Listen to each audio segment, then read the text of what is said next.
பகவத்கீதையில் 2வது சாப்டரில் 41வது ஸ்லோகம்.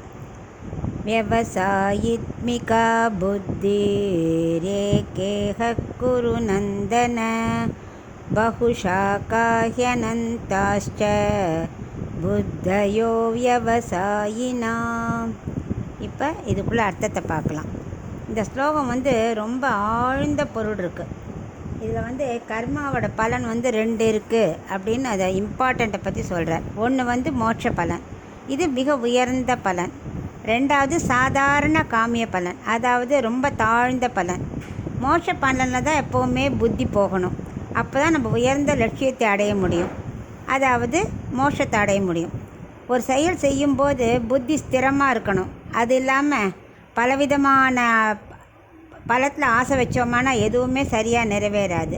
அதனால் ஆத்மாவை கண்ட ஆசையில் அலைய விடாமல் ஒரு இலக்கை நோக்கி செலுத்தணும்.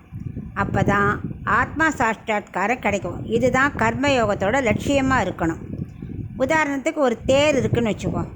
தேர் எப்படி இருக்கும்? கீழே குறுகி இருக்கும். அப்புறம் 2-4 படிக்கட்டு இப்படி ஏறிண்டே போய் ஒரு லெவலுக்கு அப்புறம் மறுபடியும் இப்படி குறைய ஆரம்பித்து கடைசியில் கலசத்தில் போய் முடியும்.